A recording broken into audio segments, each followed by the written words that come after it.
آج کی جو گفتگو ہے وہ اس کا خلاصہ آپ کے ہاتھ میں موجود ہے. میں چاہتا ہوں کہ یہ آپ ذرا کھول کے رکھیں اپنے سامنے، اس لیے کہ میں اس تقریر کو اسی کی ترتیب کے ساتھ آج آپ کے سامنے کرنا چاہتا ہوں.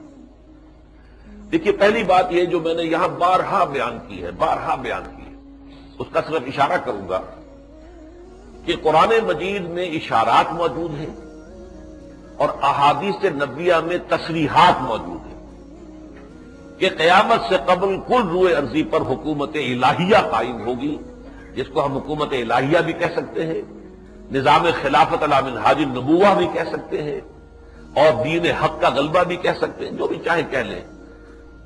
کال the rose by any name it will smell as sweet.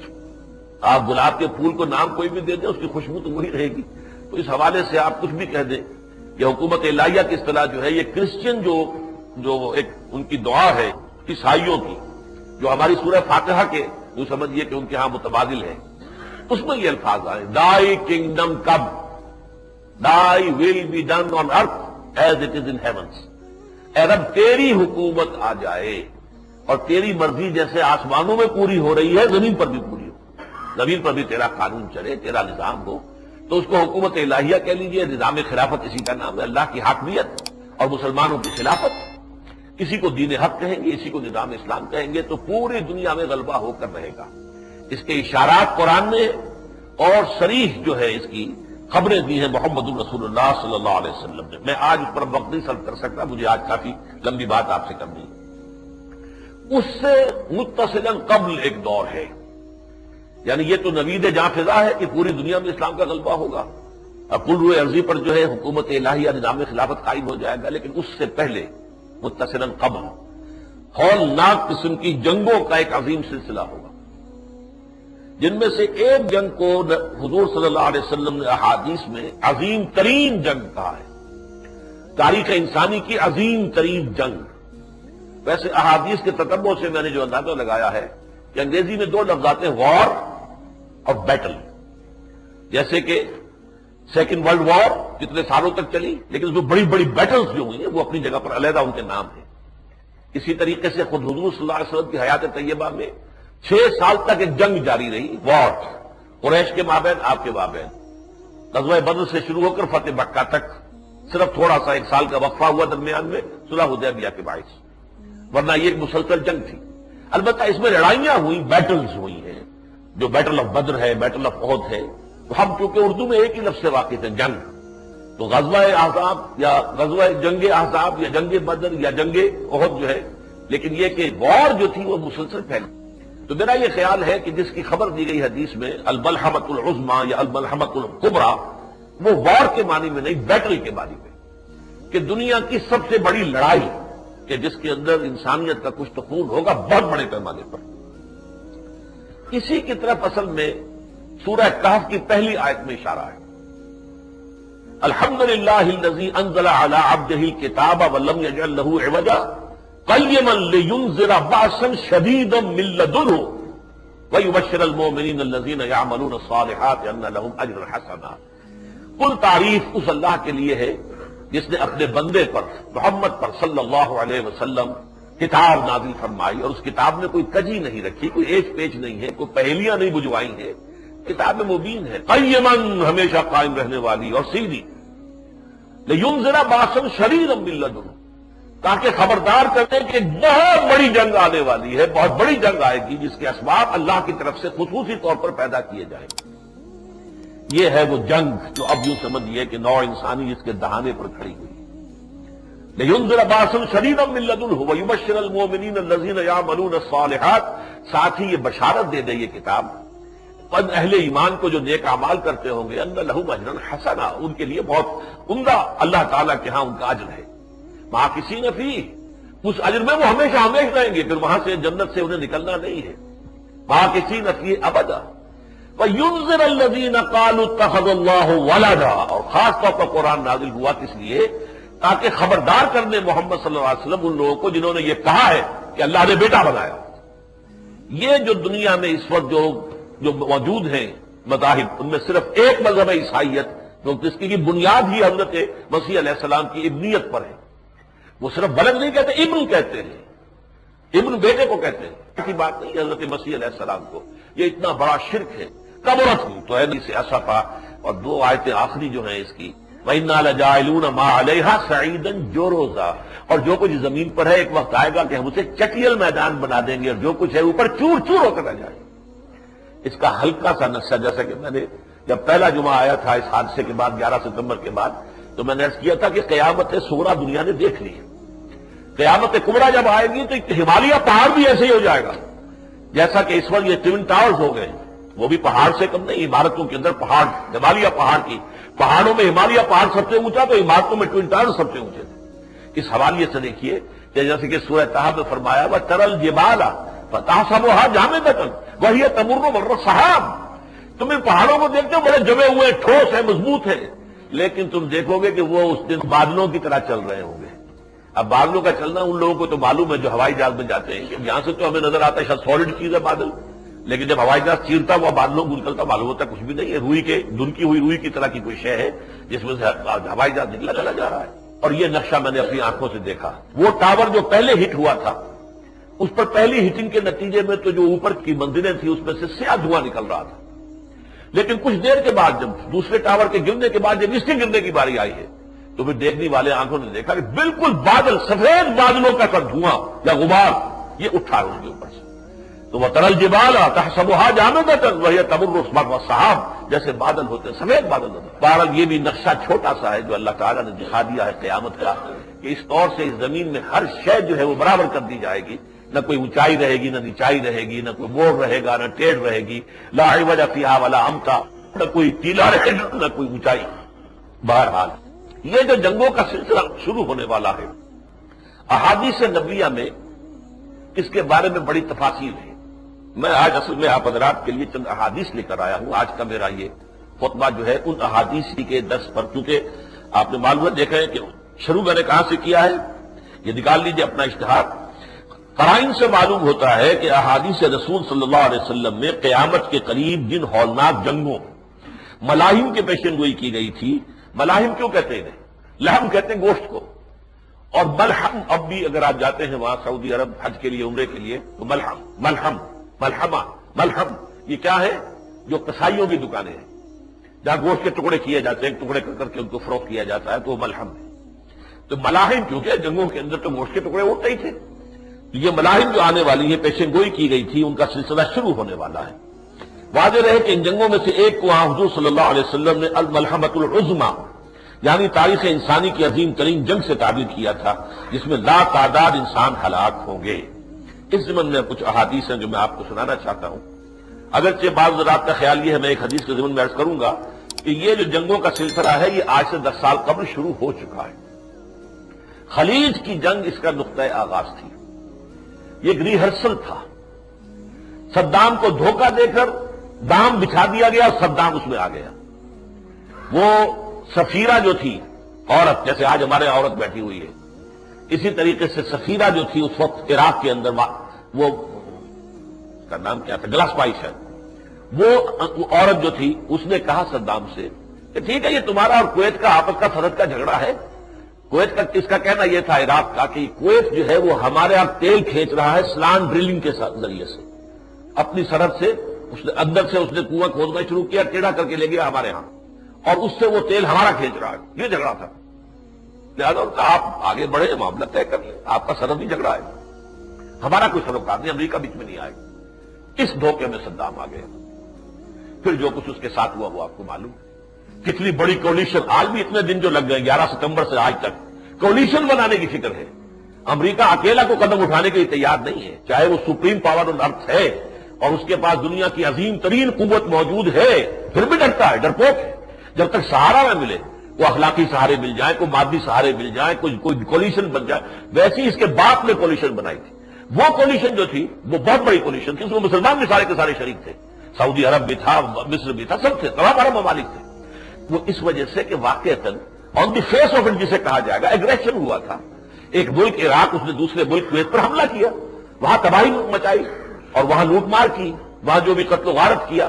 تو ایک نیٹل ایگریشن جو تھا اس کے مقابلے میں ظاہر بات ہے کہ پوری دنیا کے پاس جو ہے ایک معقول جواز تھا، بہت بڑا جو ہے، لیکن پھر جس طرح تہس نہس کیا ہے. لیکن جب شکست مان لی، فوجیں اس کے واپس جا رہی تھی، ان پر جو بمباری کی ہے وہ تاریخ انسانی کی اب تک کی سب سے بڑی بمباری شمار ہوتی ہے۔ قبرستان بنا دیا اس پورے کی پوری سڑک کو جو کویت سے جا رہی تھی بغداد کی طرف، ان میں ٹرک چل جا رہے ہیں بار بار، اور سب کو جو ہے ختم کر دیا وہیں پر، اس کی بمباری کی۔ بہرحال یہ تو اس کے نزدیک، اور آپ کو شاید یاد ہو صدام حسین نے کہا تھا یہ کوئی ایک جنگ نہیں ہے، یہ ام المحارب ہے، یہ جنگوں کی ماں ہے۔ تو خیال یہ ہے کہ وہ سلسلہ جو ہے جس کا کہ احادیث میں ذکر ہے، در حقیقت 10 سال قبل شروع ہوا تھا، اور اب اس میں الملحمۃ العظمیٰ کی تیاری ہے، الملحمۃ الکبریٰ یا الملحمۃ العظمیٰ۔ اب دیکھیے ایک حدیث، وعن عوف بن مالک رضی اللہ تعالی عنہ قال اتيت النبي صلی اللہ علیہ وسلم فی غزوۃ تبوک وهو فی قبۃ من عدم۔ حضرت عوف بن مالک کہتے ہیں کہ میں نبی اکرم صلی اللہ علیہ وسلم کی خدمت میں حاضر ہوا، اور آپ اس وقت ایک چمڑے کے خیمے کے اندر، خیمہ تھا جو چمڑے کا بنا ہوا تھا، اس میں آپ تشریف فرما تھے۔ فقال، تو حضور نے فرمایا، اعدد ستا بین یدی الساعہ، قیامت سے پہلے 6 نشانیاں گن لو کہ وہ ہوں گی۔ اب یہ اس حدیث کو خاص طور پہ سمجھ لیجئے کہ ویسے تو بعض جگہ 10 نشانیاں آئی ہیں قیامت کی، اور بہت آئی ہیں، یہاں 6 وہ ہیں جن میں سے 3 تو بالکل حضور کے زمانے سے متصل ہیں، اور 3 وہ ہیں جو قیامت کے قریب آنے والی ہیں۔ فرمایا موتی، پہلی قیامت تو یہ ہے، یوں سمجھو کہ میرے بعد قیامت کا دور ہے، چونکہ آپ نے کہا انما بعثت انا وساعۃ کہاتین، میں اور قیامت ایسے جڑے ہوئے، میرے بعد کوئی نبی نہیں، اور اس کے بعد تو بس قیامت ہی آنے والی ہے۔ ثم فتح بیت المقدس، پھر اس کے بعد دوسری بات کیا ہوگی کہ جیسے کہ حضرت عمر کے زمانے میں ہوا رضی اللہ تعالی عنہ کہ بیت المقدس فتح ہو گیا۔ ثم موتان یاخذ فیکم کقعاص الغنم، پھر ایک تمہارے اندر وبا پھیل جائے گی، یہ بھی حضرت عمر کے زمانے میں، کہ جیسے بکریوں کی وبا ہوتی ہے جس میں بکریاں بڑھتی چلی جاتی ہیں، یہ تعاون کا ایک دورہ ہوا تھا، وبا پھیلی تھی۔ اب یہ 3 نشانیاں تو تھی حضور کی زندگی کے متصل بعد، 3 وہ ہیں جو قیامت کے قریب میں آئیں گی۔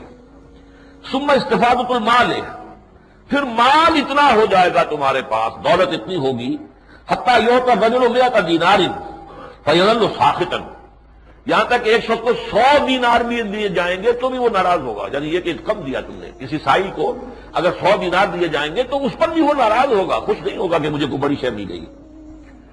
ثم فتنۃ، پھر ایک ایسا فتنہ اٹھے گا، لا یبقى بیت من العرب الا دخلتہ، وہ گھر عرب کا کوئی گھر نہیں بچے گا جس میں وہ فتنہ داخل نہ ہو جائے۔ اب ٹیلی ویژن کا فتنہ، جو ہر گھر میں ایک موسیقی کا بھی اڈا ہے اور ایک ڈانس کا بھی اڈا ہے، اور وہ یعنی کا اور فحاشی کا اڈا ہے، اور جو لگے ہوئے ہیں جتنے بھی اوپر کے چینلز جو ہیں وہ سب آ رہے ہیں، تو ایک گھر بھی نہیں بچے گا۔ ثم ہدنۃ یکون بینکم و بین بنی الاصفر، پھر ایک صلح ہوگی، معاہدہ ہوگا تمہارے اور زرد رو لوگ جو ہیں، یہ یعنی رومی مراد ہیں، گورے، ان کے مابین۔ فیغدرون، پھر ایک وقت آئے گا کہ وہ دھوکہ دیں گے، غداری کریں گے۔ اس وقت تو سعودی عرب سے بڑی صلح ہے نا، خاص طور پر یہ نوٹ کر لیجئے کہ حضور کے زمانے میں جب یہ کم کا لفظ آتا ہے، تم، اس وقت تک کیونکہ ابھی اسلام صرف عربوں تک محدود تھا، تو وہاں اکثر و بیشتر عرب مراد ہوتے ہیں، وہ تو بعد میں دائرے آئے ہیں، داخل ہوئے ہیں، امت جو ہے پھیلتی چلی گئی ہے، لیکن وہ بات کی بات ہے، حضور کے دور تک آپ کے مخاطب اصل میں کون تھے؟ صرف عرب تھے۔ بین بنی اصفر، عربوں کے اور ان رومیوں کے، عیسائیوں کے درمیان جو ہے وہ ایک معاہدہ ہوگا، فیغدرون فیاتونکم، پھر وہ غداری کریں گے اور تم پر حملہ آور ہوں گے، فیاتونکم تحت 80 غایۃ، 80 جھنڈے لے کر آئیں گے، تحت کل غایۃ 12 الفا، اور ہر جھنڈے کے نیچے 12,000 فوجی ہوں گے، 1 ملین، 9,60,000، 12,000 کو 12 کو 80 سے ضرب دیجئے، 12 کے 96، 9,60,000۔ یہ اس وقت جو جمع ہو رہی ہے کولیشن، جس بڑے پیمانے کے اوپر، اور ممالک جو ہے وہ ساتھ دینے کے اوپر جو ہے وہ عہد کرتے چلے آ رہے ہیں۔ آج ہی تھوڑی دیر میں آپ کے ٹونی بلیئر صاحب بھی تشریف لا رہے ہیں، پردھان جو ہے منتری وہاں کا آ رہا ہے۔ یہ ساری چیزیں کیوں ہو رہی ہیں پوری دنیا کے اندر؟ وہ جو رنگ فیلڈ ہے وہ پھر رہا ہے دنیا میں، سعودی عرب گیا، وہاں سے خالی ہاتھ گیا ہے، ویسے مصر سے بھی خالی ہاتھ لوٹا ہے، اس لیے کہ اب جو معاملہ ہوگا اس میں یہ عالم عرب ان کا ساتھ نہیں دے گا، بلکہ انہوں نے الٹی ضمانت مانگی ہے کہ وہاں اصل میں اسرائیل نے جو پٹی نے پڑھائی ہے وہ یہ کہ ساتھ ہی عراق پر بھی دوبارہ حملہ کرو، یمن پر بھی حملہ کرو، یمن میں جو ہے اڈا بنا ہوا فنڈامنٹلسٹ کا، اور وہاں پر بھی چونکہ ان کا جہاز جو ہے وہاں پر بہت زبردست جنگی جہاز کول جو ہے اس کو ہٹ کیا ہے اور اس کو تباہی آئی ہے، یا اس کو بھی لو، لیکن یہ وعدہ کر رہے ہیں ان سے عربوں سے کہ نہیں ہم کسی عرب ملک پر کوئی حملہ بھی نہیں کریں گے۔ یہ ظاہر بات ہے کہ اس میں بھی وہ جھوٹ ہوگا ان کا، لیکن یہ آپ نوٹ کر لیجئے کہ یہ روایت صحیح بخاری کی ہے۔ صحیح بخاری کی روایت جو ہے درایت اور روایت کے اعتبار سے مستند ترین روایت شمار ہوتی ہے۔ اس کے بارے میں جو الفاظ آئے ہیں دو حدیثوں میں، حضرت معاذ بن جبل رضی اللہ تعالی عنہ سے، یہ ابو داؤد اور ترمذی میں یہ روایت آئی ہے، اس میں الملحمۃ العظمی کا لفظ آیا ہے۔ عظمی اعظم کا مؤنث ہے، اعظم سب سے بڑی، جنگ عظیم سے جنگ اعظم، اعظم سب سے بڑی، تو سب سے بڑی جنگ الملحمۃ العظمی۔ یہی حدیث حضرت معاذ بن جبل سے سنن ابن ماجہ میں بھی ہے، اور اس میں یہ الملحمۃ الکبریٰ کہا گیا۔ کبریٰ سب سے بڑی، اکبر سب سے بڑا، کبریٰ سب سے بڑی۔ سب سے بڑی جنگ جو ہوگی وہ یہ ہوگی جس میں کہ 80 جھنڈوں کے تلے آئیں گے، اور وہ سب کے سب جو ہے وہ رومی عیسائی ہوں گے، اور وہ مسلمانوں پر حملہ آور ہوں گے۔ اب تیسری حدیث، کس حدیث میں اصل میں اشارہ ہے جنگ خلیج کی طرف؟ بعض لوگوں کا خیال ہے اصل میں احادیث کا یعنی ایک مفہوم جو اس سے متبادل ہوتا ہے وہ تو لے لینا چاہیے لازماً، لیکن زمانے کا ٹائم ٹیبل، کسی شے پر اس کا قطعیت کے ساتھ انطباق، یہ جو ہے ضمنی چیزیں ہیں، گمان کی چیزیں، اس میں مغالطہ بھی ہو سکتا ہے، اس لیے کہ حضور نے تاریخیں تو نہیں دی ہیں، اس میں حضور نے یہ تو نہیں بتایا پہلے کیا ہوگا پھر کیا ہوگا، لہذا ان احادیث کو جمع کیا گیا ہے، تو اس سے باہر انٹرپریٹ کرنے والوں نے اسے جنگ خلیج سمجھا ہے، وہ میں آپ کو بتا رہا ہوں۔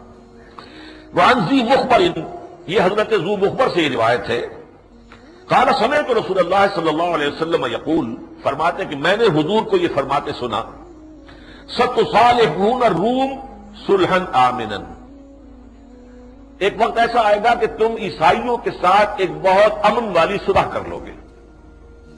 یہ وہ امن والی صلح تھی، سارے عرب ممالک نے ان کا ساتھ دیا ویسٹ کا۔ فتغزون انتم وهم عدو من ورائکم، پھر تم اور وہ یعنی عیسائی اور تم عرب مل کر جنگ کرو گے ایک دشمن سے جو تمہارے پیچھے ہوگا۔ ورائکم، اب نقشہ ذہن میں رکھیے، مسجد نبوی میں حضور اگر خطاب کر رہے ہیں اور اس وقت رخ جو ہے اگر ہو چکا ہے خانہ کعبہ کی طرف، نماز پڑھنے والوں کا، نمازیوں کا، ان کے پیچھے کون سا ملک ہے؟ عراق۔ عراق جو پشت پر ہے، عراق کے اوپر جو حملہ ہوا اس میں یہ سب کے ساتھ شامل تھے۔ فتنصرون، پھر تمہاری مدد کی جائے گی، وتغنمون، تمہیں بہت سا مال غنیمت بھی ملے گا، وتسلمون، تم محفوظ رہو گے، عرب پر کوئی مصیبت نہیں آ سکی اس وقت۔ حالانکہ اسکڈ میزائل ایک پھینکا، ادھر کو تھوڑا سا نقصان کیا، لیکن یہ کہ عرب بالکل ثابت و سالم رہا ہے۔ ثم ترجعون حتى تنزلوا بمرج ذی طلول، پھر تم لوٹو گے وہاں سے جنگ سے، اور پھر ایک اونچے ٹیلے پر تمہارا پڑاؤ ہوگا۔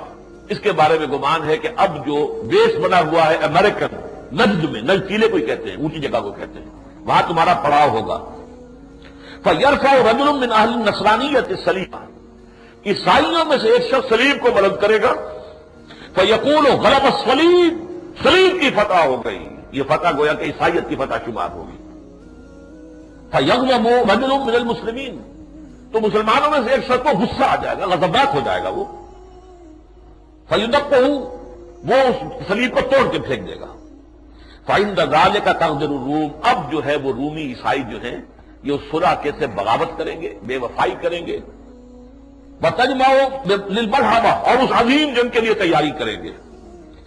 وَزَادَ بَعْضُهُمْ، بعض لوگوں نے اس روایت میں یہ الفاظ بھی اضافہ کیے ہیں، فَيَسُورُ الْمُسْلِمُونَ إِلَىٰ أَسْلِحَتِهِمْ، تو اہل ایمان جو ہے وہ بھی اپنے اپنے جو ان کے اسلحہ ہیں ان کی طرف دوڑیں گے لینے کے لیے، فَيَقْتَتِلُونَ، وہ جنگ کریں گے، فَيُكْرِمُ اللَّهُ تِلْكَ الْعَصَابَةَ بِالشَّهَادَةِ، لیکن اللہ اس گروہ کو شہادت کی عزت عطا فرما دے گا۔ یہ واقعہ کسی بھی وقت ہو سکتا ہے، جیسے آپ کو معلوم ہے الخبر، یہ ذی مخبر ہے جن کی روایت ہے، اور الخبر وہ جگہ ہے جہاں پر ان کی بہت بڑی بلڈنگ کے اوپر جو ہے اسامہ ہی کے ساتھیوں نے، جو بھی تھے عرب کے اندر سے ہوا تھا وہ معاملہ، انہوں نے بمباری کی تھی، اڑایا تھا، اور اس میں کافی جو امریکی مارے گئے تھے۔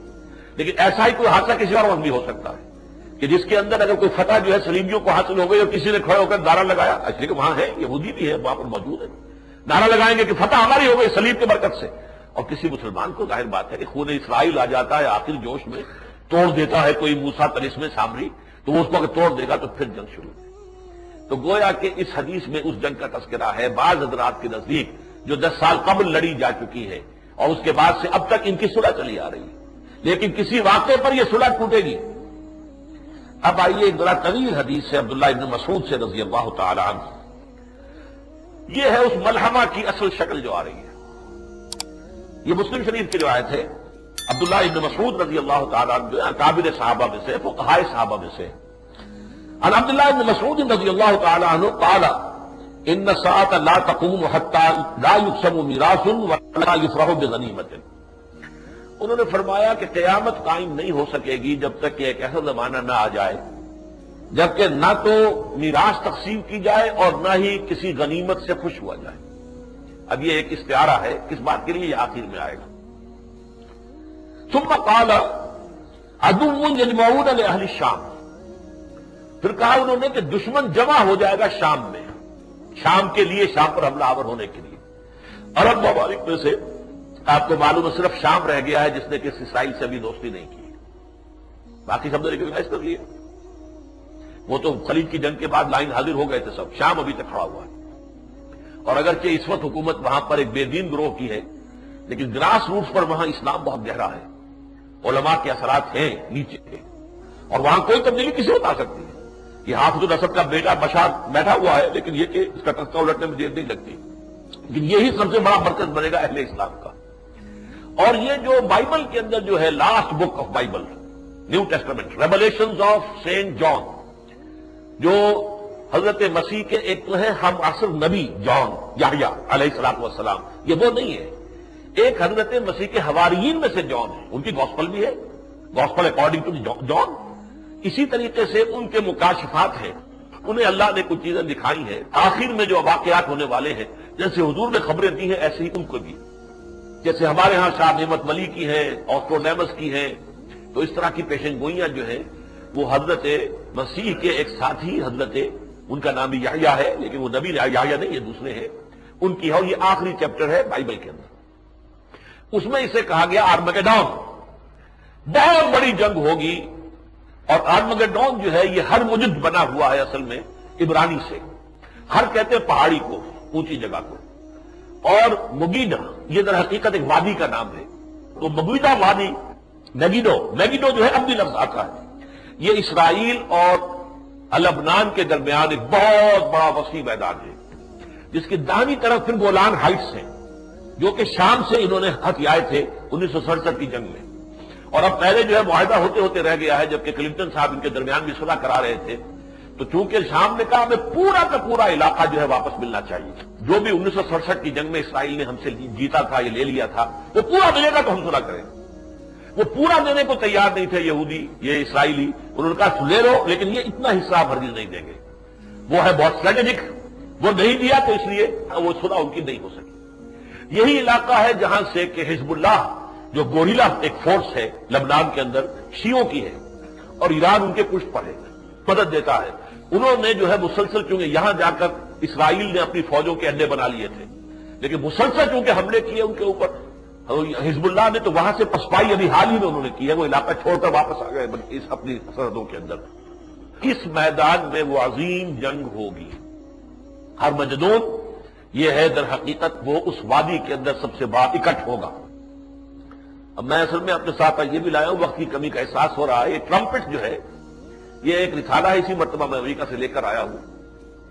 امریکہ میں جیسے کہ آپ کو معلوم ہے آئرلینڈ میں کیتھولک اور پروٹیسٹنٹس کے درمیان کیسی خونریزی رہتی ہے، امریکہ میں خونریزی تو نہیں ہے، لیکن ان دونوں کی رائے بالکل مختلف ہے ایک دوسرے سے۔ کیتھولکس جو ہے وہ پوپ کو شیطان کہتے ہیں، اس نے کہا کہ ایک شیطان نے پہلے صلیبی جنگ کی تھی، پوپ اربن ثانی نے، یہ پوری تفصیل اس کے اندر ہے۔ اربن ثانی جو تھا اس نے 1095 میں نعرہ لگایا صلیبی جنگ کا کہ ہمارے مقدس مقامات مسلمانوں کے قبضے میں ہیں، یہ سارا حضرت مسیح کہاں پیدا ہوئے، بیت لحم میں پیدا ہوئے، ساری انہوں نے تبلیغ کہاں کی، یروشلم میں کی، گلیلی میں کی، یہ سارا علاقہ تو ہے، یہ عربوں کے قبضے میں ہمارے پاس ہونا چاہیے۔ لہذا وہ جو جنگیں چلی ہیں صلیبی جنگیں جس میں لاکھوں مسلمان مرے گئے، یقیناً حملہ آور بھی مرے ہیں لیکن بہت بڑی تعداد جو تھی وہ مسلمانوں کی تھی، تو اس شیطان نے ان کے کہنے کے مطابق، اس شیطان عظیم نے اربن نے وہ شروع کی تھی، اب یہ شیطان ہے جو اس وقت ہے اور یہ چکر لگا رہا ہے اور پورے یورپ کو متحد کر رہا ہے اور یہ اثر ایک رومن امپائر اور کیتھولک امپائر بنانے کی کوشش کر رہا ہے، اور اس نے یہ ساری جو تیار کی ہے، یہ جو نیٹو کی فورس ہے یورپین، اس کے پیش نظر مقصد کیا ہے کہ یہ جا کر اسرائیل کو بھی ختم کرے، عربوں کو بھی ختم کرے، اور عیسائی کیتھولکس کی حکومت قائم ہو جائے یہ پیلسٹائن کے اندر۔ یہ ان کا ہے۔ پروٹیسٹنٹ جو ہے امریکہ کے، وہ اسرائیل کے ساتھ ہیں، وہ یہودیوں کا ساتھ دے رہے ہیں۔ ان کا کہنا یہ ہے کہ یہ یہودی جو ہے ان کا ٹیمپل جلد از جلد بننا چاہیے، اس میں تخت داؤد قائم ہو جانا چاہیے، جب تخت داؤد قائم ہوگا تو مسیح نازل ہوں گے، اور ظاہر بات ہے کہ انہیں سب سے بڑی چیز جس کی تمنا ہے وہ حضرت مسیح علیہ السلام کا نزول ہے، وہ بھی وہی عقیدہ ان کا جو ہمارا ہے۔ ہمارا عقیدہ بھی ہے کہ حضرت مسیح زندہ آسمان پر اٹھائے گئے، دوبارہ آئیں گے قریب قیامت۔ ان کا عقیدہ بھی ہے کہ وہ زندہ آسمان پر اٹھا لیے گئے، دوبارہ آئیں گے، لیکن ہمارے ان کے درمیان فرق کیا ہے؟ وہ کہتے ہیں کہ حضرت مسیح صلیب پر چڑھے، وہاں ان کا انتقال ہو گیا، لیکن پھر اس کے بعد ریزریکشن ہو گئی، ان کو دوبارہ زندہ کر کے اللہ نے پھر انہیں اٹھا لیا۔ ہمارے نزدیک وہ صلیب پر چڑھے ہی نہیں، ان کی جگہ کوئی اور چڑھا ہے جس کی شکل بنا دی گئی ان کے طور ان کی جیسی، ولیکن شبہ لہ، مشابہت پیدا کر دی گئی ان کے لیے حضرت مسیح کے چہرے کے ساتھ، لہذا وہ سیڑھی پر چڑھا۔ حضرت مسیح کو تو اس سے پہلے ہی اللہ نے زندہ آسمان پر اٹھا لیا۔ یہ ہے ہمارے اور ان کے عقیدے کے مابین فرق۔ لیکن سیکنڈ کمنگ آف کرائسٹ جو ہے، دوسری مرتبہ حضرت مسیح کا آنا، یہ متفق علیہ ہے مسلمانوں اور عیسائیوں کے مابین۔ وہ یہ کہتے ہیں کہ یہ اسی وقت آئیں گے جبکہ یہ تھرڈ ٹیمپل بن جائے، اس میں تخت داؤد قائم ہو جائے، اس تھرون آف ڈیوڈ پر آ کر اتریں گے حضرت مسیح علیہ السلام، اور وہاں سے پوری دنیا پر حکومت کریں گے۔ تو گویا کہ ان کا تعلق جو ہے، ان کو کہتے ہیں کرسچن زائنسٹ، یعنی یہودیوں کے اور اسرائیل کے جو سب سے بڑے جو طرفدار ہیں اس وقت امریکہ میں، وہ کرسچنز ہیں، پروٹیسٹنٹس ہیں، ایونجلسٹ جن کو کہا جاتا ہے، بڑے بڑے ان میں جو ہے بلی گراہم جیسے جو بڑے بڑے وائس، بڑے بڑے خطیب ہیں۔ اور اس پر تو کیونکہ ایک کتاب بھی لکھی ہے سیف الحوالی صاحب نے، وہ غالباً ہم نے بھی چھاپی ہے، کراچی سے کتاب چھپی ہے، اس وقت یہاں موجود نہیں ہے، بہرحال اس کی تفسیر اس کے اندر موجود ہے۔ تو صورت یہ ہے کہ یہ جگہ ہے جہاں پر کہ جنگ ہوگی۔ فرمایا یجمع لہم اہل الاسلام عدو یجمعون لاہل الشام، شام پر حملہ کرنے کے لیے جو دشمن ہیں عیسائی وہ جمع ہو جائیں گے۔ ویجمع لہم اہل الاسلام، اسلام والے لوگ بھی، مسلمان بھی ان کا مقابلہ کرنے کے لیے جمع ہو جائیں گے۔ فتشرط المسلمون شرطۃ، اب اس میں 3 دن کے بارے میں آتا ہے کہ جنگ بڑی خوفناک ہوگی۔ پہلے دن مسلمانوں میں ایک جماعت ہوگی ڈیتھ اسکواڈ، جو یہ طے کر لے گی کہ ہم واپس زندہ نہیں آئیں گے، یا فتح یا موت۔ تمام دن جنگ ہوگی، شام کو جنگ جو ہے فتح اور شکست میں تبدیل نہیں ہو سکے گی، بلکہ ایک طرح کا رات آ گئی تو جنگ بند ہو جائے گی، اور وہ جو ڈیتھ اسکواڈ تھا وہ ختم ہو جائے گا، مسلمان سب کے سب شہید ہو جائے گا۔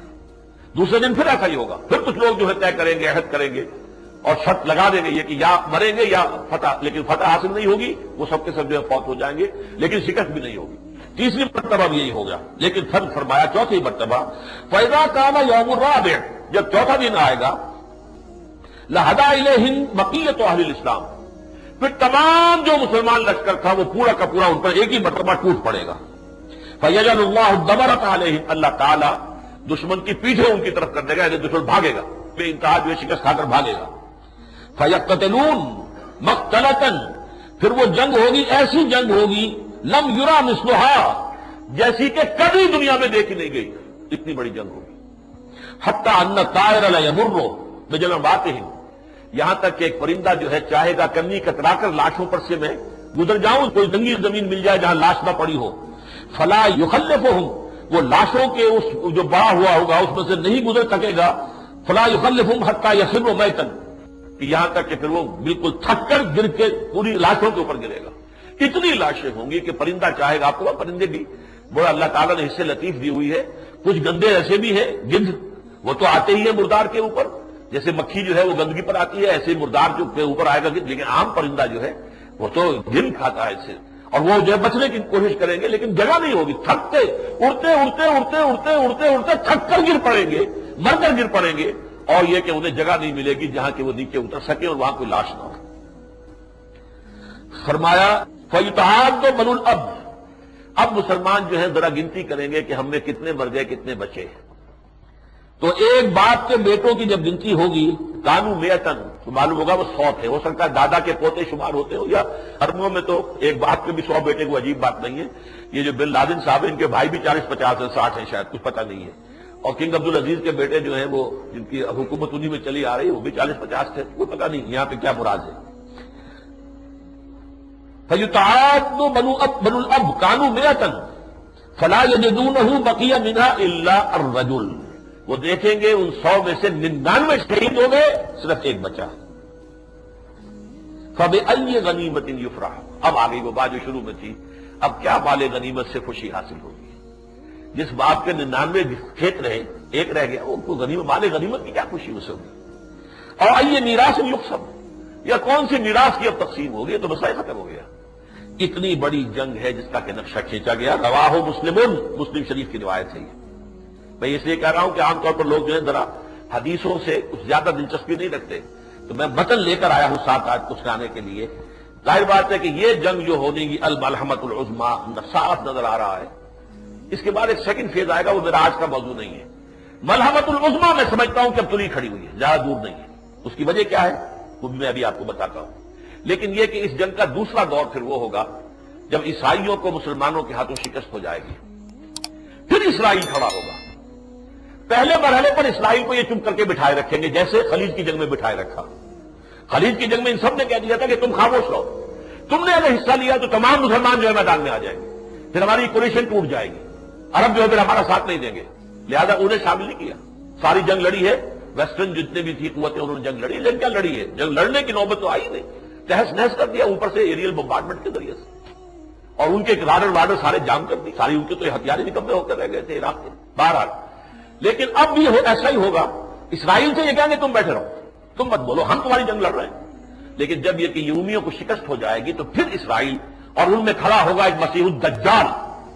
وہ اعلان کرے گا میں وہ مسیحا ہوں کہ جو اب گریٹر اسرائیل قائم کرے گا اور تھرڈ ٹیمپل کی تعمیر ہوگی. اس موقع پر پھر اللہ تعالی حضرت مسیح کو نازل کر دیں گے. المسیح ابن مریم جو کہ اصل مسیح ہے وہ اسے قتل کریں گے، اور اس کے بعد مسلمانوں کے ہاتھوں یہودیوں کا قتل عام ہوگا. ایک ایک یہودی چن چن کر قتل کر دیا جائے گا. اس کی حدیث میں آپ کو پہلے سنا دیتا ہوں. عبداللہ ابن مسعود سے ہے، مسلم شریف کی روایت ہے. حضرت ابو ہریرہ سے ہے رضی اللہ تعالی عنہ. عن ابی ہریرہ قال قال رسول اللہ صلی اللہ علیہ وسلم لا تقوم الساعة حتى يقاتل المسلمون اليهود. حضرت ابو ہریرہ روایت کرتے ہیں کہ حضور صلی اللہ علیہ وسلم نے فرمایا قیامت قائم نہیں ہوگی جب تک کہ مسلمان یہودیوں سے جنگ نہیں کریں گے. فَيَقْتُلُهُمُ الْمُسْلِمُونَ، اور مسلمان انہیں قتل کریں گے. حَتَّى يَخْتَبِيَ الْيَهُودِيُّ مِنْ وَرَاءِ الْحَجَرِ وَالشَّجَرِ، یہاں تک کہ اگر کوئی یہودی کسی پتھر کی چٹان کے پیچھے یا کسی درخت کے پیچھے چھپے گا، فَيَقُولُ الْحَجَرُ وَالشَّجَرُ، تو وہ پتھر چٹان اور وہ درخت جو ہے پکار کر کہے گا یا مسلمو، اے مسلمان، یا عبداللہ، اے اللہ کے بندے، ھذا یہودی خلفی، آؤ یہ میرے پیچھے چھپا ہوا ایک یہودی جو ہے، فتعال، آؤ، فاقتلہ، اسے قتل کر لو. الا الغرقد فانہ من شجر اليہود، سوائے ایک درخت غرقد کا ایسا ہوگا جو یہودیوں کو پناہ دے گا، وہ یہودیوں کا ساتھی ہے. اور آج مجھے بتایا گیا ہے کہ سب سے زیادہ پلانٹیشن جو ہے اسرائیل میں وہ غرقد کی گئی ہے. اب مجھے نہیں معلوم وہ درخت کیسا ہے، کس نوعیت کا ہے، لیکن سب سے بڑی پلانٹیشن غرقد کی گئی. یہ مرحلہ آئے گا حضرت مسیح علیہ السلام کے نزول کے بعد، اور اس کے بعد پھر پوری دنیا کے اندر، چونکہ حضرت مسیح جب آئیں گے عیسائیت کو ختم کر دیں گے. عیسائیت کی عبادت سارا کھڑا ہوا سلیب کے اوپر. وہ کہہ رہے سلیب پر میں چڑھائی نہیں، تم کیا کس چکر میں پڑے ہوئے ہو؟ یکسر السلیب، وہ سلیب توڑ دیں گے. شریعت مسلم سور حرام تھا، انہوں نے اپنے لیے حلال کر لیا. وَيَقْتُلُ الْخِنزِيرَ، خنزیر کو قتل کر دیں گے، یعنی اس کا کھانا ممنوع کر دیں گے. اور اس کے بعد جو ہے ان کا مذہب عیسائیت جو ہے ایز سچ ختم ہو جائے گا، اور تمام عیسائی دنیا مسلمانوں میں شامل ہو کر، اور پھر یہ قوت بنے گی جو پوری دنیا کے اوپر اسلام کو غالب کرے گی. آخری مرحلے میں یاجوج ماجوج کا ایک حملہ ہوگا، اور عام طور پر سمجھا جاتا ہے کہ وہ روس اور چین ہوں گے. اس وقت تک غالباً یہ جو ملحمۃ العظمیٰ ہے اس میں یہ علیحدہ کھڑے رہیں گے، ساتھ نہیں آئیں گے. لیکن اس کے بعد جب آخری مرحلہ ہو جائے گا اور جب مجھے نظر آئے گا اب تو اسلام جو ہے اس کا بول بالا ہو گیا پوری دنیا میں، تو ظاہر بات ہے کہ یہ لوگ تو ملحدین میں سے ہیں، یہ مقابلہ کرنے کے لیے آئیں گے. اللہ تعالیٰ خاص طرح سے ان سب کو ہلاک کرے گا، اور پھر پوری دنیا میں اللہ کے دین کا غلبہ ہو جائے گا، جہاں سے کہ میں نے بات آج شروع کی تھی. اب دیکھیے یہ جو واقعات میں نے آپ کو احادیث کی روح سے سنائے ہیں، اس اپنے ہینڈ بل کو نکال لیجئے. چنانچہ ترجمان حقیقت اور حکیم الامت علامہ اقبال نے بھی ان احادیث ہی کے مطابق پیشن گوئی کی تھی کہ دنیا کو ہے پھر مار کا روح و بدن پیش، تہذیب نے پھر اپنے درندوں کو ابھارا، اللہ کو پامر دیے مومن پہ بھروسہ، ابلیس کو یورپ کی مشینوں کا سہارا۔ واضح رہے کہ اس وقت صدر امریکہ جارج بش ہو یا وزیر اعظم برطانیہ ٹونی بلیئر اور یا ان کے دوسرے حواری، یہ سب تہذیب کی دہائی دے رہے ہیں۔ اور سویلائزیشن اس کو خطرہ ہے، یہ جو ورلڈ ٹیررزم ہے اس سے ہماری تہذیب کو خطرہ ہے، ہمارا تمدن، ہماری تہذیب، ہمارا نظام، تہذیب، اور اس کے تحفظ کے لیے پورا مغربی دنیا اس کے وسائل اور اسلحہ کو یکجا کیا جا رہا ہے۔ یہاں میں آپ کو سورہ طٰہٰ کی ایک آیت کا حوالہ دینا چاہتا ہوں۔ حضرت موسیٰ اور حضرت ہارون علیہ السلام جب دربار میں تشریف لے گئے فرعون کے، وہاں دعوت پیش کی اپنی، اور فرعون نے جو ہے پھر مقابلے کے لیے جادوگروں کے ساتھ مقابلہ طے کروایا، تو جس وقت وہ جمع ہوئے ہیں سب کے سب لوگ ٹھٹ کے ٹھٹ لوگ جمع ہیں، حضرت موسیٰ بھی میدان میں آ گئے، جادوگر بھی آ گئے، جادوگر ہچکچائے، انہیں نظر آ گیا کہ یہ کوئی جادوگر کا چہرہ نہیں ہے، وہ ڈرے۔ لیکن اس وقت پھر ان کو جو فرعون اور اس کے جو درباری تھے انہوں نے سمجھایا بجھایا، انہیں ترغیب دی، تو اس ترغیب کے الفاظ کیا ہیں؟ قالوا ان ھذان لساحران یریدان ان یخرجاکم من ارضکم بسحرہما۔ دیکھو بھائی یہ کون ہے؟ یہ دو، یہ موسیٰ اور ہارون، یہ نہیں ہے سوائے اس کے، یہ تو لازماً دو جادوگر ہیں۔ ان ھذان لساحران، یقیناً یہ دو جادوگر ہیں، یریدان وہ چاہتے ہیں، ان یخرجاکما کہ وہ دونوں مل کر تمہیں نکال دیں تمہاری سرزمین سے، وَيَذْهَبَا بِطَرِيقَتِكُمُ الْمُثْلَىٰ، اور پھر تمہاری جو تہذیب ہے، مثالی تہذیب، اعلیٰ تہذیب، تمہارا تمدن، ترقی یافتہ تمدن، اس کو ختم کر کے رکھ دیں۔ طریقتکم المثلیٰ، مثلیٰ جو ہے مؤنث ہے، امثل، امثل کہتے ہیں بہت اعلیٰ، بہت عمدہ، مثالی، امثل، مثالی سے امثل سب سے زیادہ مثالی، مثلیٰ جیسے میں نے آپ کو بتایا اعظم سے عظمیٰ، اکبر سے کبریٰ، امثل سے مثلیٰ، بطریقتکم المثلیٰ، تمہاری جو مثالی تہذیب ہے اس کو خطرہ لاحق ہو گیا ہے، لہذا فاجمعوا کیدکم ثم اتوا صفا، تو اپنی پوری مہارت کو جمع کرو، جیسے آج جو ہے بش صاحب جمع کرنے میں لگے ہوئے، پوری دنیا کی طاقت کو جمع کریں، ہر طرف سے جو ہے انہیں کوئی نہ کوئی مورل سپورٹ ہی مل جائے، تھوڑی سی کوئی اور میٹیریل سپورٹ نہ صحیح کچھ تو ہو، لیکن ہمارا ساتھ تو دیں، یا آپ ہمارے دشمن ہیں یا ہمارا ساتھ دیں، تھرڈ آلٹرنیٹو کوئی نہیں چھوڑا دنیا میں اس وقت۔ تو فرمایا فاجمعوا کیدکم، اپنے پورے ہیلے جو بھی تمہارے پاس ہے صلاحیت اس سب کو جمع کرو، ثم اتوا صفا، پھر صف میں کھڑے ہو کر مقابلہ کرو اس موسیٰ کا اور ہارون کا علیہ الصلوۃ والسلام۔ آج بالکل وہی دہائی ہے کہ جو دی جا رہی ہے پورے عالم مغرب کے اندر۔ یہ جو میں نے اب اس کے بعد لکھا ہے، ان جنگوں کے نتائج کے بارے میں میں بیان کر چکا ہوں، صرف پڑھ لیجیے اسے، کہ بارے میں نبی اکرم صلی اللہ علیہ وسلم کی دی ہوئی خبر یہ ہے کہ اگرچہ ان میں انجام کار آخری فتح مسلمانوں ہی کو حاصل ہوگی، جس کا ذکر میں کر چکا ہوں، اور پوری دنیا میں اسلام کا بول بالا ہو جائے گا، چنانچہ ایک جانب یہودیوں پر تو وہی عذاب اکبر نازل ہوگا جو قوم نوح، قوم ہود، قوم صالح، قوم لوط، قوم شعیب اور آل فرعون پر نازل ہوا تھا، یعنی ان کا بالکل ہی خاتمہ ہو جائے گا۔ اس کی وضاحت تھوڑی سی کر دوں، اللہ کی یہ مستقل سنت رہی ہے رسولوں کے بارے میں، نبیوں کے بارے میں نہیں، رسولوں کے بارے میں۔ جب کسی قوم کی طرف رسول بھیج دیا، رسول نے دعوت دی، دعوت کا حق ادا کر دیا، دودھ کا دودھ پانی کا پانی جدا کر دیا، پھر بھی قوم اڑی رہی کفر پر، تو وہ قوم نسیم منسیہ کر دی گئی، ہلاک برباد، پوری پوری قوم کلم یغنو فیہا، ایسے ہو گئے جیسے تھے ہی نہیں، وجود ہی نہیں تھا۔ لا یرا الا مساکنہم، اب ان کے محل نظر آ رہے ہیں، رہنے والے نظر نہیں آ رہے۔ یہ انجام ہوتا ہے قوموں کا جن کی طرف رسول بھیجے جائیں۔ حضرت نوح کی قوم کا یہ حشر ہوا، سب غرق۔ حضرت ہود کی قوم، قوم عاد برباد۔ حضرت صالح کی قوم، قوم سمود برباد۔ حضرت لوط کو بھیجا گیا دو شہروں کی طرف، سدوم اور عمورہ، برباد تباہ۔ قوم شعیب، مدین کا علاقہ تباہ برباد۔ آل فرعون غرق۔ یہ ہوا کہ نہیں ہوا؟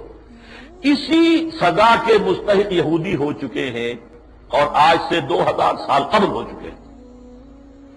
حضرت مسیح ان کی طرف رسول بن کر آئے ہیں، رسولاً الی بنی اسرائیل، یہ الفاظ ہے واضح طور پر سورہ آل عمران میں۔ انہوں نے نہ صرف یہ کہ انکار کیا، انہیں کافر قرار دیا، مرتد قرار دیا، ولد الزنا قرار دیا، حرامی بچہ ہے یہ۔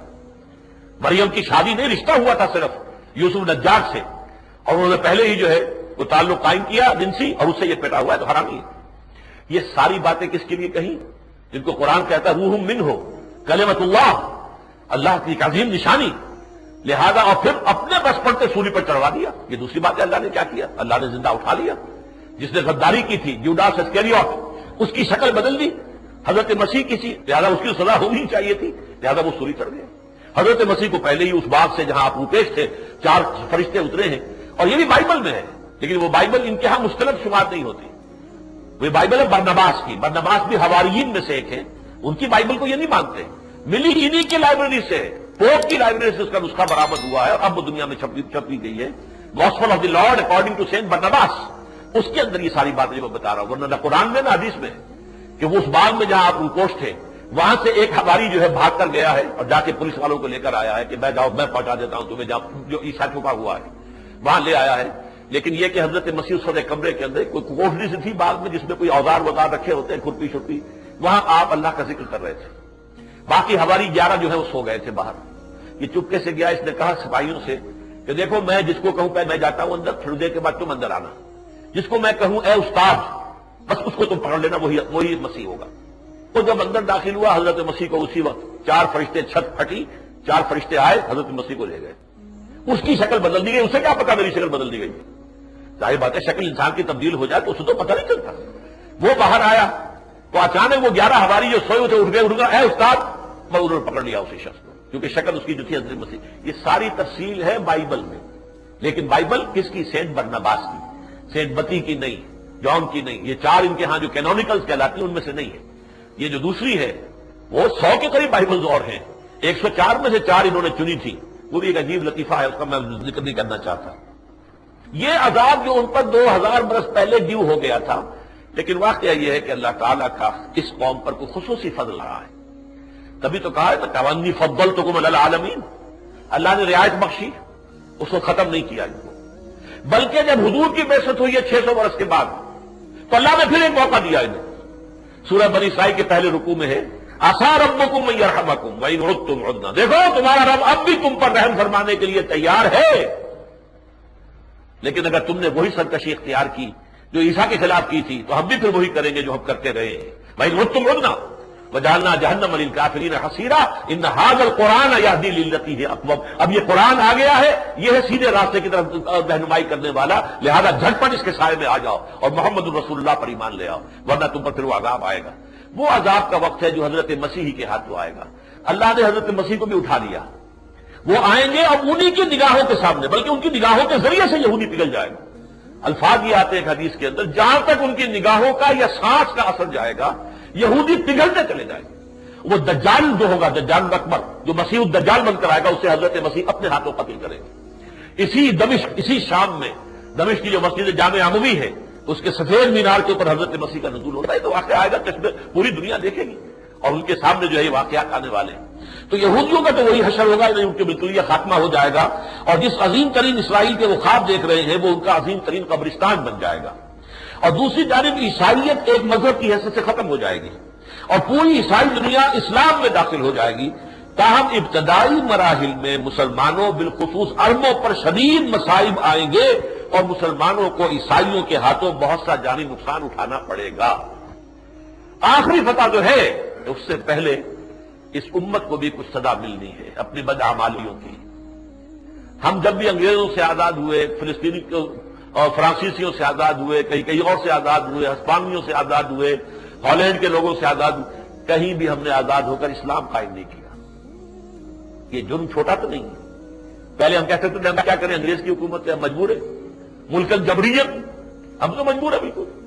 اب تو آپ آزاد ہیں، آپ کے صدر صاحب بھی مسلمان ہیں، مصر کے صدر حسنی مبارک بھی مسلمان ہیں، یہ سب مسلمان ہیں، حکومتیں مسلمان کہلاتی ہیں، ممالک کو آپ مسلمان ملک کہتے ہیں، کہیں ہے اسلام؟ یہ تو ہمیں سزا تو مل گئی ہے نا۔ اللہ کی لاٹھی جو ہے وہ بے آواز ہے، آتی ہے سزا اللہ کی طرف سے، وہ ڈھیل ضرور دیتا ہے، پھر ایک دم جو ہے جیسے کہ پھانسی کا تختہ کھینچ لیا جاتا ہے، ایسی قوم کا ایک دم اچانک آ جاتا ہے، مقتتاً اچانک بڑھاوا آ جاتا ہے، لیکن ڈھیل سے انسان کو دھوکہ نہیں کھانا چاہیے۔ چنانچہ اب محسوس ہوتا ہے کہ یہ بٹی دہکنے ہی والی ہے، وقت میں زیادہ لے لوں گا، گھبرائیے نہیں۔ دیکھیے یہودیوں کے صبر کا پیمانہ لبریز ہو گیا ہے، اس لیے کہ صاف نظر آ رہا ہے کہ یہودیوں کے صبر کا پیمانہ لبریز ہو چکا ہے۔ وہ صبر کس معنی میں ہے؟ آپ یہ نہ سمجھیں میں تعریف کر رہا ہوں کہ یہ بڑی صابر قوم ہے، اس میں تو کوئی شک نہیں، بڑی سخت قوم ہے، سخت جان۔ جو ان کے اوپر دنیا کی ان کی تاریخ کے اندر جو سخت عذاب آئے ہیں، نبوکدنضر کے ہاتھوں آئے، یونانیوں کے ہاتھوں آئے، اشوریوں کے ہاتھوں آئے، پھر رومیوں کے ہاتھوں آئے، پھر ابھی جو ہٹلر کے ہاتھوں آئے جرمنی کے، ہے کس قدر سخت جان قوم ہے، پھر بھی موجود ہے، نسلیں موجود ہے، 2000 سال کے بعد ملک بنا لیا اپنا۔ سن 70 عیسوی میں نکال دیے گئے تھے فلسطین سے، نکل جاؤ یہاں سے، ڈایاسپورا شروع ہو گیا۔ 500 برس تک تو یہ داخل ہی نہیں ہو سکے۔ عیسائیوں کا غلبہ تھا، کیونکہ سن 300 عیسوی کے اندر قسطنطین جو تھا، ایمپرر کانسٹینٹائن آف روم، وہ عیسائی ہو گیا، پوری مملکت جو ہے عیسائی ہو گئی، اور عیسائی سمجھتے تھے ہمارے خدا تو سوری چڑھانے والے ہی ہیں، خدا کا بیٹا خدا ہی ہو گیا نا، اس کو سوری انہوں نے چڑھائی ہے، لہذا بدترین دشمن تھے انہیں سخت پرسیکیوشن کا سامنا تھا، نکال دیے گئے تھے، بھاگ جاؤ، منتشر ہو گئے تھے، ڈایاسپورا کہتے ہیں اسے، ہمارا دور انتشار۔ 500 برس پہلے یہ واقعہ ہو چکا ہے حضور کی ولادت سے، 571 عیسوی میں حضور کی ولادت مبارکہ ہے، اور سن 70 میں یہ واقعہ ہو، 500 برس گزر چکے تھے۔ اور پھر یوں سمجھیے کہ جب حضرت عمر کے زمانے میں یروشلم فتح ہوا ہے، تو انہوں نے پھر ان کے ساتھ رعایت کی کہ تم آ سکتے ہو، یہاں داخل ہو سکتے ہو، اپنے مقدس مقامات کی زیارت کر سکتے ہو، لیکن عیسائیوں نے جب ہینڈ اوور کیا تھا بیت المقدس حضرت عمر کو رضی اللہ تعالی عنہ، تو یہ شرط لگانی تھی، آپ یہاں پر یہودیوں کو آباد ہونے کی اجازت نہیں دیں گے۔ عیسائی تو بدترین دشمن تھا نا یہود کا، یہ شرط ان کی طرف سے آئی تھی، حضرت عمر نے قبول کر لی۔ یہی شرط ہے کہ جو آخری خلیفہ جو یعنی ترک جو تھا سلطان عبدالحمید، اس کے اتنی بڑی بڑی انہوں نے لالچ پیش کی، رشوتیں پیش کی کہ ہمیں وہاں پر آباد ہونے کی انہوں نے اجازت نہیں دی، سازش کر کے انہوں نے وہ خلافت ختم کروائی، اور پھر 1917 میں بالفور ڈیکلریشن انگریزوں کے ذریعے سے انہوں نے وہاں پہ آباد ہونے کی اجازت لے دی۔ سن 70 سے نکلے ہوئے 1917 میں آئے، تو کتنی محنت کی انہوں نے، یہ تو طویل داستان ہے، میں جو پرسوں تقریر کروں گا اس میں گویا اس کی تفصیل آ جائے گی، اس کا پھر آپ کو ویڈیو آڈیو مل جائے گا۔ بڑی محنت کی اس قوم نے، کس طرح عیسائیوں کو اپنے تابع کیا ہے، دشمنوں کو تابع کر لیا، اس وقت چھائے ہوئے عیسائیوں کے اوپر، پروٹیسٹنٹ عیسائی تو ان کا آلہ کار ہے، وہ یہودیوں سے بڑھ کر اسرائیل کو پکا کچھ بنا اور مددگار ہے، تو اب تو خاص طور پر کیتھولک جو عیسائی ہے وہ بھی ساتھ دے رہے، لیکن یہ ہے کہ اتنا نہیں، کیتھولکس کا نظر مختلف ہے، پھر بھی پروٹیسٹنٹس کے ذریعے سے، چونکہ برطانیہ سب سے بڑا ہیڈ تھا پروٹیسٹنٹس کا، اور اسی طریقے سے امریکہ اس وقت سب سے بڑا ہیڈ بن گیا ہے پروٹیسٹنٹس کا، اور یہی دونوں ہیں جو آپ کو نظر آتے ہیں بھاگتے دور میں، بش صاحب ہے یا ٹونی بلیئر ہے۔ باقی تو یہ کہ کوئی کسی کے ساتھ کوئی گفتگو ہو رہی ہے وہاں جا رہے ہیں، پہلے نیٹو نے کہہ دیا تھا کہ ہمیں کوئی آپ نے پروف وغیرہ نہیں دیے، اب مان لیا ہے، پہلے ہمارے ہاں بھی یہ تھا کہ کوئی پروف نہیں آیا، اب پتہ نہیں کون سا پروف دکھا دیا ہے۔ اب بھائی پروف ہے تو اسے سامنے لاؤ نا، وہ خفیہ کیوں ہے؟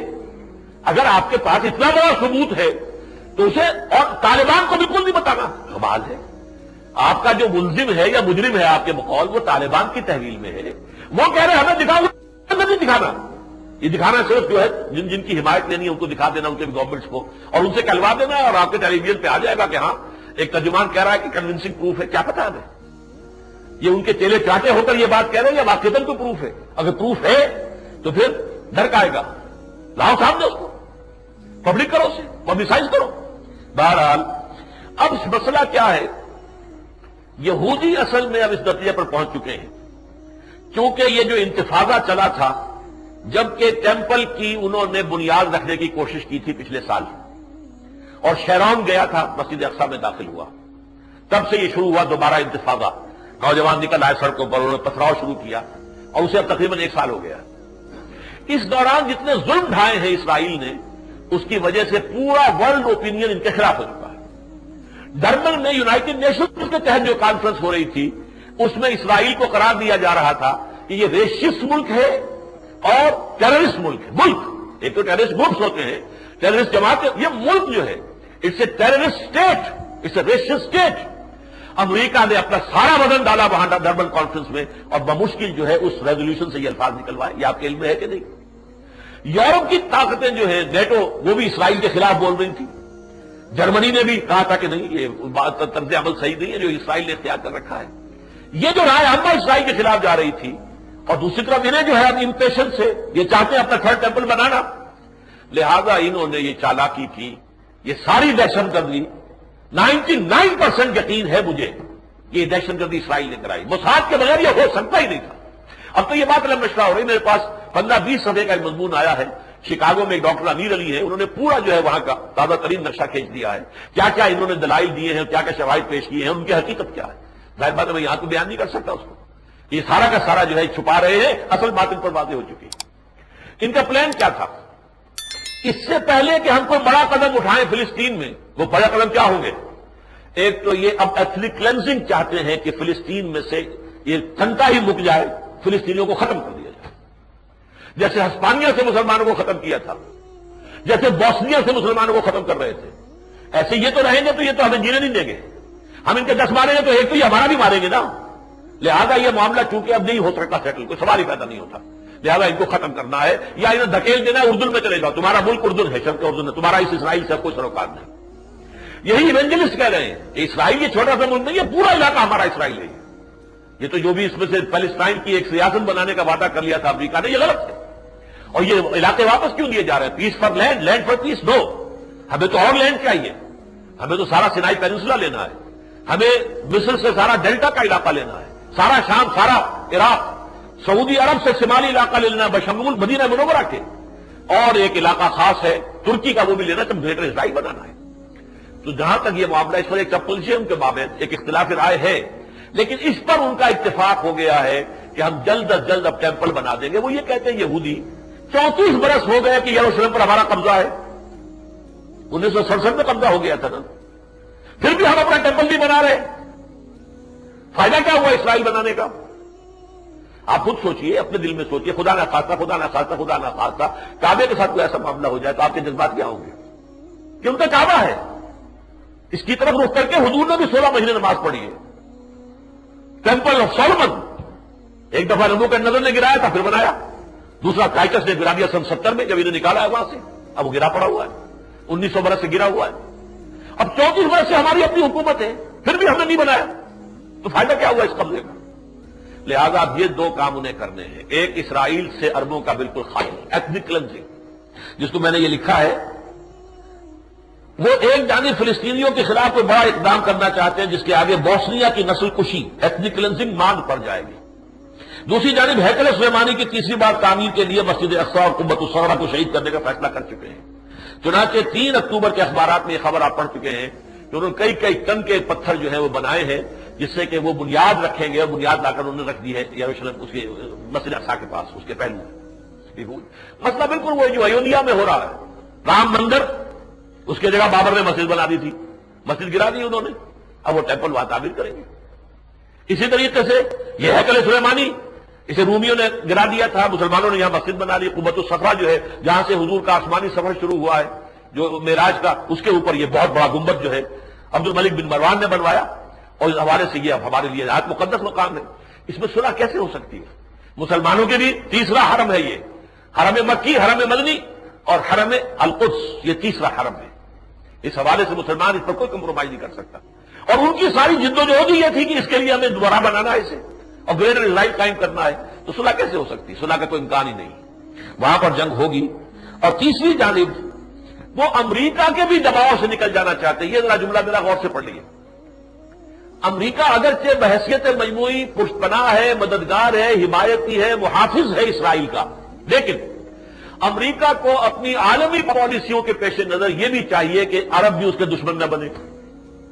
اتنا بڑا علاقہ ہے، پورا شمالی افریقہ ہے، پورا مغربی ایشیا ہے، عربوں کی دشمنی وارا نہیں کھاتی، لہذا پیس پیس پیس پیس ٹاکس پیس ٹاکس پیس ٹاکس یہ جو شروع کروائی امریکہ نے کروائی، اس لیے کہ اس کا جو اس بش کا بڑا باپ جو بش تھا جس نے کہ جنگ خلیج جیتی تھی، اس نے دباؤ ڈالا تھا، $10 بلین کا ایک معاملہ طے تھا نئی سیٹلمنٹس کے لیے اسرائیل کو دینے ہیں، انہوں نے کہا نہیں دوں گا جب تک کہ تم پیس ٹاک شروع نہیں کرو گے۔ اس کا یہی جرم تھا کہ الیکشن کے اندر اس کو ہروا دیا انہوں نے، یہ اور ہمارے آگے کھڑا ہو گیا بدماش، حالانکہ یہ تو اتنا بڑا ہیرو بن گیا تھا، 89% ریٹنگ تھی اس کی، مقبولیت تھی عوام کے اندر، امریکہ کے اندر، الیکشن میں ہرا دیا، وہ دشمن ہے، اس لیے کہ اس نے ہم پر شک لگائی، دباؤ ڈالا کہ پیس پروسیس شروع کرو، وہ پیس پروسیس جو ہے وہ چلتا رہتا۔ کلنٹن نے تو واقعہ یہ ہے کہ جس قدر کوشش کی ہے، کیونکہ وہ یہ چاہتے ہیں کہ سانپ بھی مر جائے لاٹھی بھی نہ ٹوٹے، یعنی یہ اسرائیل کی حفاظت بھی ہو کہ عربوں سے دشمنی بھی نہ ہو، اتنے بڑا ملک ہے، اتنا بڑا علاقہ ہے، اتنے ان کے مسائل ہیں، آخر ان سے دشمنی کیوں بول لے رہی؟ اس پیس کے لیے اس کا جو دباؤ ہے ان پر، وہ یہ چاہتے ہیں کہ امریکہ کو بھی اچھی طریقے سے ایک سبق پڑھا دیں تاکہ وہ دباؤ جو ہے ڈالنا ان پر چھوڑ دیں۔ تیسری جانب امریکہ کے دباؤ سے بھی نکل جانا چاہتے ہیں جو وہ اسرائیل کی مکمل سرپرستی اور کامل پشت پناہی کے ساتھ ساتھ فلسطینیوں اور عربوں کے ساتھ کسی مصالحت کے لیے ڈالتا رہا ہے۔ لہذا اسرائیل نے اپنے ایجنٹوں کے ذریعے امریکہ میں ہولناک اور ناقابل تصور دہشت گردی کروا کے ایک طرف تو یہ کوشش کی ہے کہ امریکہ فوری طور پر مشتعل ہو کر افغانستان کے خلاف کوئی بڑا قدم اٹھا لے، جس کی لپیٹ میں ان کی خواہش ہے کہ پاکستان اس کی ایٹمی صلاحیت بھی آ جائے، اور دوسری طرف ایک سابق اسرائیلی وزیر اعظم نتن یاہو کی اس دھمکی پر بالفعل عمل کر کے کہ میں واشنگٹن میں آگ لگا دوں گا۔ اس نے ایک مرتبہ کہا تھا امریکہ جو ہے وہ اپنی حدود میں رہے، ہمارے اوپر دباؤ نہ ڈالے ورنہ میں واشنگٹن میں آگ لگا دوں گا۔ یہ Nitin Yahoo he is on record, تو دنیا کی اندر جو ہے ریکارڈڈ چیزیں ہیں، اس پر عمل کر کے دکھایا ہے تاکہ امریکہ کو بھی یہ ہوش آ جائے کہ ہمارے عزائم کے مقابلے میں کہیں آگے آؤ گے تو تمہاری اینٹ سے اینٹ بجا کر رکھ دیں گے۔ یہ ہے در حقیقت ایک تیر سے جو شکار کرنے کی انہوں نے کوشش کی ہے۔ اب ہوگا کیا یہ تو اللہ کے علم میں ہے۔ ان کی خواہش تو یہ تھی کہ ایک طرف افغانستان اور پاکستان ان دونوں کا قلع کما ہو جائے، اور کم سے کم یہ ہے کہ ایٹمی صلاحیت جو ہے پاکستان کی، جس کا انہیں خوف ہے۔ یہ سن 67 ہی میں وہ جو جنگ تھی، جو عرب اسرائیل جنگ کے بعد جشن منایا تھا فتح کا پیرس میں، جہاں زائنسٹ جمع ہوئے تھے، بن گوریون نے وہاں تقریر کرتے ہوئے کہا تھا ہمیں کسی عرب ملک سے کوئی اندیشہ، کوئی خوف، کوئی ڈر نہیں، ہمیں خوف ہے تو صرف پاکستان سے۔ لہذا پاکستان کی قوت کو نقصان پہنچانا اور پاکستان کی ایٹمی صلاحیت کو مفروض کرنا یہ ان کے مقاصد میں شامل ہے، اور اس میں ظاہر بات ہے کہ بھارت ان کا بھرپور ساتھ دے رہا ہے، سری نگر میں بم دھماکہ کروا کے، تاکہ یہ جو ہے ورلڈ ٹیررزم کے اندر اب وہ اسامہ اور اس کے عرب ساتھیوں کے ساتھ ساتھ جو کشمیر کے اندر مجاہد تحریکیں ہیں ان کو بھی ساری لپیٹ میں لے ایک ہی لپیٹ میں لے جاؤ، اور یہ کہ اس کے اڈے ہم نے بتا دیے ہیں، اتنے اڈے 28 اڈے جو ہیں ان کے کیمپ جو ہے وہ آزاد کشمیر میں، اور اٹل بہاری واجپئی کا بیان آ گیا ہمارے پاس دو ہی راستے ہیں، یا تو ہم خاموش بیٹھے اپنی تباہی کو دیکھتے رہے، اور یا یہ کہ ہم جو آزاد کشمیر پر حملہ کرتے، یہ بیان آ گیا اس کا۔ تو یہ ہے اصل میں سازش۔ یہ دوسری بات ہے کہ ہوگا کیا یہ اللہ ہی جانتا ہے۔ انہم یکیدون کیدا واکید قیدا، یہ اپنی سی چالیں چل رہے ہیں، اپنے سے نقشہ کار بنائے ہیں، اور میرا اپنا ایک نقشہ ہے، اللہ تعالیٰ فرماتا ہے آخر کار جو اللہ کا نقشہ جو پورا ہوگا۔ اس میں کوئی شک نہیں ہے کہ پاکستان یقیناً اس وقت نازک ترین دور میں سے گزر رہا ہے۔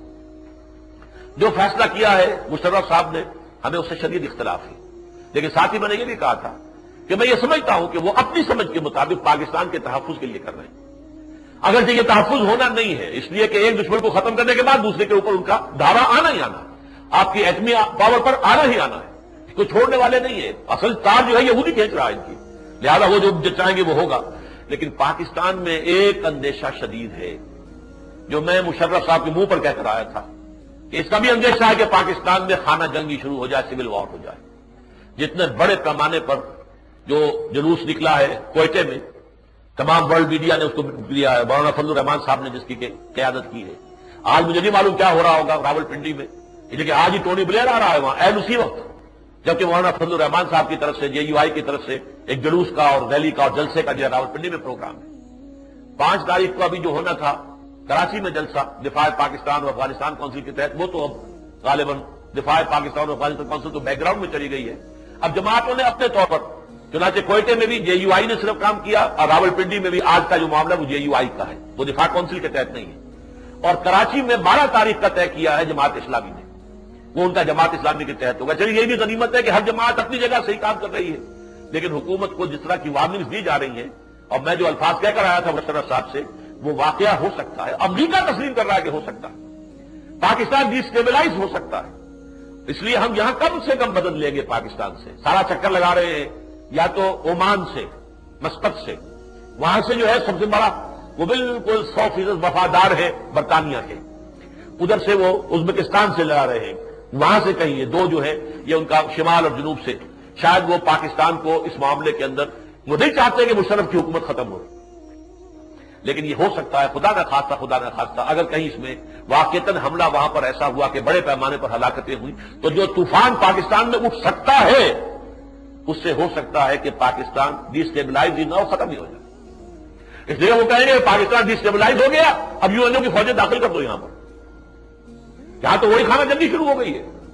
بھارت کو اس سے بڑا موقع اور کیا ملے گا؟ وہ پولیس ایکشن کر سکتا ہے، لہذا یہ صورت یہ ہے ان کے نقشے، ہوگا کیا وہ اللہ جانے، وہ تو اللہ تعالیٰ کی مرضی، اللہ کی مشیت، اللہ کا مقصد کیا ہے وہ اس کو معلوم ہے۔ لیکن یہ کہ ہمیں واقعتاً سمجھنا چاہیے کہ یہ سارا معاملہ جو ہو رہا ہے افغانستان، یہ تو بیچارہ یوں ہی بیچ میں آ گیا۔ اصل ہے یہ صلیبیوں کا حملہ مڈل ایسٹ میں، الملحمۃ العظمیٰ، الملحمۃ الکبریٰ کی جو ہے یہ ساری کی ساری جو ہے یہ پلاننگ ہو رہی ہے، اور بہت جلد وہ بھٹی اب مڈل ایسٹ میں، شرق اوسط میں یہ دہنے والی ہے۔ اللہ تعالیٰ ان حالات میں، آگے میں نے جو لکھا ہے وہ آپ کے پاس ہے، ان حالات میں مسلمانوں نے پاکستان کے کرنے کے کام کیا ہے، حکومت پاکستان کے کرنے کا کام کیا ہے، اور دوسرے یہ کہ ہمیں قنوت نازلہ جو ہے وہ تواتر کے ساتھ پڑھنی چاہیے اور دل سے دعا کرنی چاہیے کہ یہ تمام ان کے عزائم ناکام ہو جائیں اور اللہ تعالیٰ جو ہے مسلمانوں کو اور اسلام کو اپنی حفاظت میں رکھے۔